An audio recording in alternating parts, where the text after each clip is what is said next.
ইন্ডিভার 20 mg tablet হলো একটি ঔষধ যার মূল উপাদান প্রোপানানল, এক ধরনের বেটা ব্লকার। এটি হার্ট ও উচ্চ রক্তচাপ সম্পর্কিত সমস্যায় বেশি ব্যবহার করা হয়।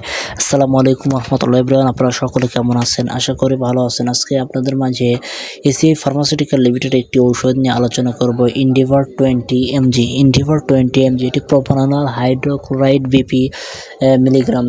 এই ওষুধটি কী জন্য খাবেন, কীভাবে কাজ করে ইত্যাদি ইত্যাদি সমস্ত বিষয় নিয়ে আলোচনা করবে ইনশাআল্লাহ। ইন্ডিভার 20 mg কী কাজে ব্যবহার করা হয়? এই ওষুধটি বিভিন্ন ডাক্তারগণ বিভিন্ন কাজের জন্য ব্যবহার করে থাকেন, যেমন আপনার যারা দীর্ঘদিন উচ্চ রক্তচাপ, হাইপার টেনশন, বুক ব্যথা, অ্যাংজাইটি, হার্টের অনিয়মিত ধরফর, হার্ট অ্যাটাকের পর ঝুঁকি কমাতে, মাইগ্রেন প্রতিরোধে, থাইরয়েড বেশি কাজ করলে, উদ্বেগ, বিশেষ করে হাত কাঁপা, বুক ধরফর। এটি মূলত হার্টের গতি কমায় এবং রক্তনালী শিথিল করে, ফলে রক্তচাপ কমে এবং হার্টের উপর চাপ কম পড়ে।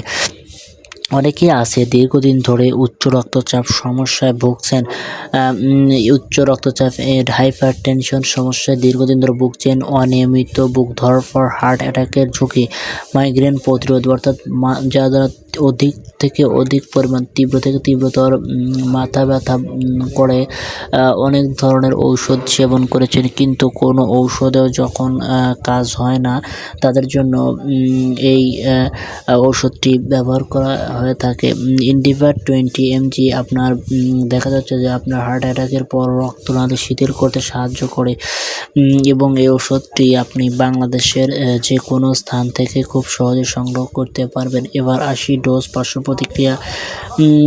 এই ওষুধটি আপনার অধিক পরিমাণ সেবন করা উচিত নয়। তাছাড়া আপনি যদি অধিক পরিমাণ সেবন করেন, আপনার মাথা ঘোরা, ক্লান্তি, দুর্বলতা, হাত পা ঠান্ডা লাগা, বমি বমি ভাব, ঘুমের সমস্যা, এক কথায় ঘুম থেকে ঘুমের পরিমাণটা একটু কমে যাবে।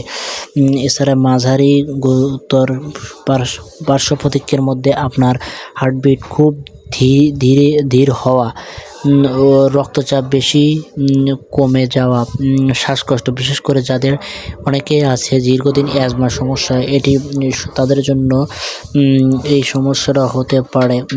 হাত পা ঝিনঝিন, রক্ত চলাচল কমে যাওয়া, এবং আপনার হাতের থেকে হাতের গোড়া পর্যন্ত আপনার হাত পা ঝিনঝিন করবে, তাদের জন্য এই ওষুধটি পার্শ্ব প্রতিক্রিয়ার দিক বহন করে। এছাড়া বিরল কিন্তু অজ্ঞান হয়ে যাওয়া, তীব্র অ্যালার্জি, অনেকেই আছে দীর্ঘদিন অ্যালার্জির সমস্যা ভুগছেন, এটিও বেড়ে যেতে পারে।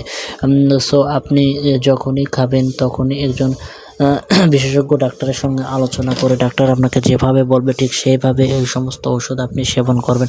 তো বন্ধুরা, আজকের ভিডিও এই পর্যন্তই। ধন্যবাদ সবাইকে। আসসালামু আলাইকুম রহমতুল্লাহি তাআলা।